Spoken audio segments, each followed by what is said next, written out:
Not every map leads to a place. Some lead to the past. Before history was written, it was hidden in the soil. Before every legend, there's a silence. Before every truth, there's a shadow. Some stories were buried, not forgotten, and this land kept one of India's deepest secrets. El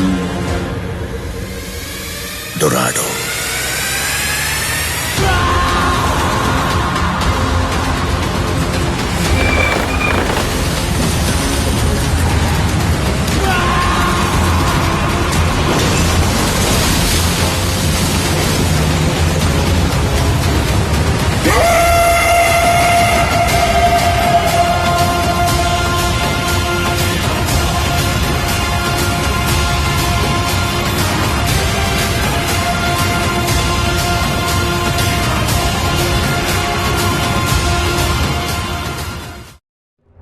Every journey has a purpose. Mine begins with a bike, a lens, and a silence that's waited too long. KGF, a name buried in dust, but dust still remembers. 100 kilometers from Bangalore, beyond the city's chaos, I ride alone. No music. With maps, only the sound of wind, and a feeling that something waits at the end of this road. This isn't a vlog. This isn't tourism. This is a descent into a land where gold once ruled, and men were swallowed by it. I'm meeting Vignesh, born and raised in KGF. He knows what the textbooks don't. He speaks the language of the soil. But before that, I ride. I want to feel what this land hides, smell its silence, breathe its age. Every mile I cross isn't just distance, it's memory. This road, it doesn't lead to a destination. It leads to a legend. Long before Bangalore had its towers, before freedom had a name, this land bled gold. Empires came. Kings, colonizers, corporations, all chasing a single dream. But nothing here came free. Every gram of gold cost a piece of a man. And those costs still echo beneath the ground. I'm not just riding into history, I'm riding into its wound. This place once carried dreams. Now it carries scars. People didn't come here to explore. They came to survive. They dug, bled, and broke 3,000 meters beneath the earth. Some never came back. Some were never remembered. This land doesn't ask for attention. It demands respect. No road signs, no tourists, only red soil, and silence that speaks louder than noise. They called it Little England, but I'm not here for that version. I'm here for the real KGF, the one buried under time, the one that refused to die. And I didn't come to see it. I came to hear it speak. They say gold built empires, but in KGF, gold built graves.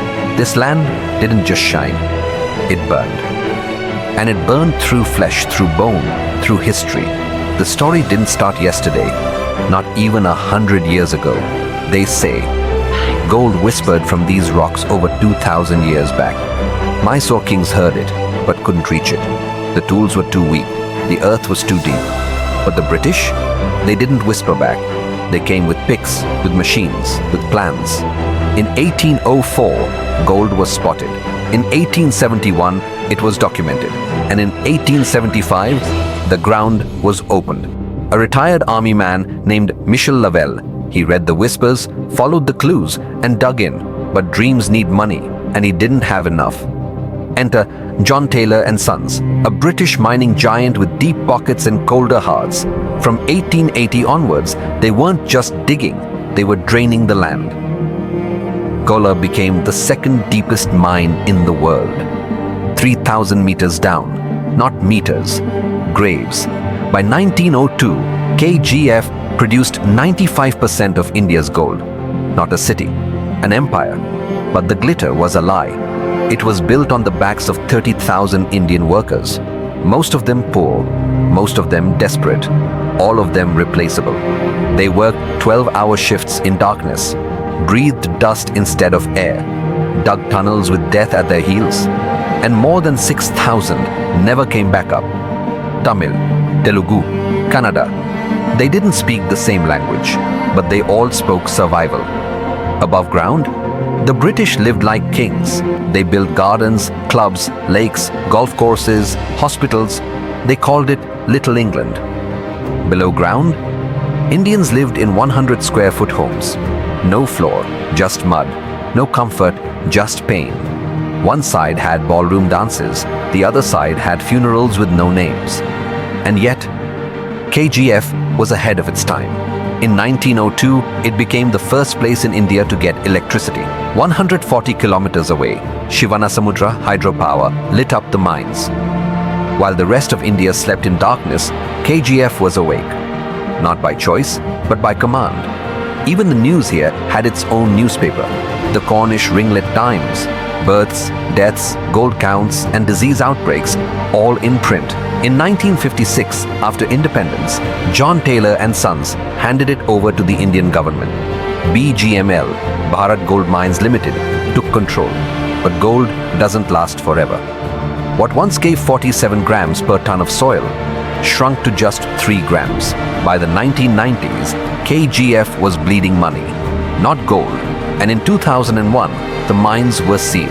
Like closing the last chapter of a book no one finished reading. 120 years, 800 to 900 tons of gold, and 1 million stories lost in dust. But what they left behind wasn't just silence. They left poison. Mountains of waste, cyanide, silica, copper sulfate. Cyanide hills still stand, beautiful and deadly. And the people, no pensions, no support, no help. Just broken promises and lungs full of regret. This was never just a mine. It was a machine. It took everything, gold, time, blood, and vanished. But stories like these don't disappear. They wait, and today, we dig them up again. The mine is silent now. No machines roar. No miners toil. No gold gleams in the darkness. KGF is not the place it used to be. What was once the epicenter of India's wealth now stands abandoned. But there's something in the air, a weight that never left. This land has seen ambition rise, and it's seen it fall. What was once the pride of British colonization now lies in decay. No royal guards, no imperial rule, just the ghosts of what once was. The people, the workers, they didn't walk out. They never had the choice. After the mines shut down in 2001, this place turned from a hub of activity to a forgotten battlefield. Labors of the past, now forgotten, became nothing more than whispers. Yet, KGF isn't just a graveyard, it's a reminder. A lesson no one wants to learn, but everyone has to remember. You can close a mine, but you can't close the past. And now, the truth emerges. The people who built this empire, they've been left behind. No compensation, no help, no escape from the dust that still lingers. This isn't just history, this is alive. Right here, right beneath your feet. The towns around KGF, they've tried to move on, but the scars, they're too deep. The water runs dry, the power flickers out. The streets that once buzzed with gold mining workers now stand still. Once, they called KGF the Little England, but now it's just a shadow, a fading image in the rearview mirror. All that remains is a hollow skyline and a piece of history no one dares to remember. The gold may be gone, but the damage, it lingers. And here's the kicker, the worst part, the hope. Because the truth is, the people of KGF never stopped dreaming, never stopped hoping. Some believe the gold is still there. Some think if they dig deep enough, it'll come back. They cling to the idea like a prayer that somehow, somewhere, hidden beneath the earth, there's still gold waiting, still hope, still a way out. But in truth, KGF is a land that has already been stripped, and even if the gold rises again, it won't be the same. The present is built on the remains of the past. It's not just a place, it's a feeling of longing, regret, and survival. And as I stand here, I realize something. KGF is a place that refuses to let go. People left, but the land stays, the dust stays, the stories stay, and the scars, they'll stay forever. This isn't the end of the ride. This is just the return. I came to find KGF, but what I found was a truth. that this place is never really gone. It's just waiting.